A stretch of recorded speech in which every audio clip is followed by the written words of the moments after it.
हर दिन एक भिखारी दरवाजे के पास आकर भीख मांगता था और घर का मालिक हमेशा घर के बाहर आते ही उसे देखकर फिर जाया करता।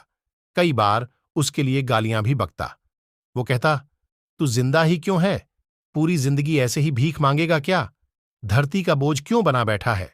और कभी कभी उस भिखारी को गुस्से में वह धक्का भी मार दिया करता।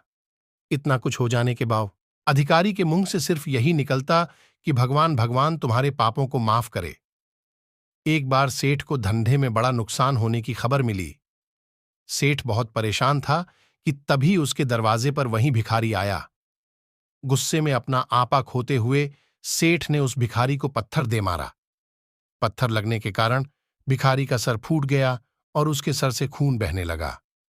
फिर भी भिखारी वहां से चला गया। सेठ सोच में पड़ गए। भिखारी को पत्थर मारा, फिर भी उसने सिर्फ प्रार्थना की। सेठ का गुस्सा शांत हुआ, शेर का मन शांत हुआ भिखारी का रहस्य जानने के लिए। सेठ ने भिखारी का पीछा करना शुरू कर दिया। भिखारी जहां जहां जाता, सेठ उसके पीछे जाता।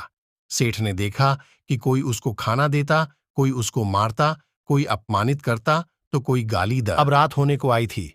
भिखारी अपने घर जाने के लिए लौटा। वो अपने घर पहुंच गया, लेकिन सेठ अब भी उसका पीछा कर ही रहा था।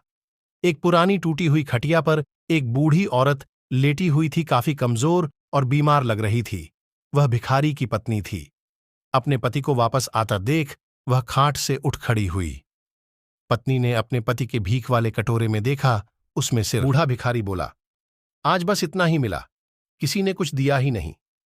सबने गालियां दी और एक नए पत्थर भी फेंकना, इसीलिए मेरा सर फट गया। एक गहरी ठंडी सांस लेकर बूढ़ा भिखारी फिर से बोला, ये मेरे ही पापों का फल है। तुम्हें याद है कुछ सालों पहले हम कितने अमीर थे? क्या कुछ नहीं था हमारे पास? हमारे पास हर चीज जरूरत से ज्यादा थी, लेकिन हमने, और उससे भी बुरा, हमने उस अंधे भिखारी के साथ किया जो हमारे द्वार पर भीख मांगने आया करता था।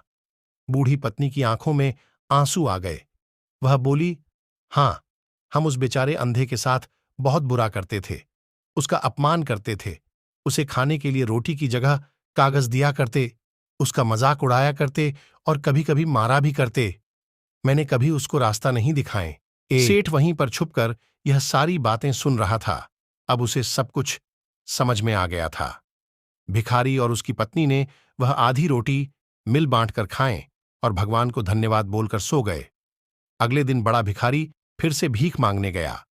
सेठ के घर के पास जाते हैं, सेठ ने पहले से गरम रोटी या उसके लिए निकाल कर रखी थी।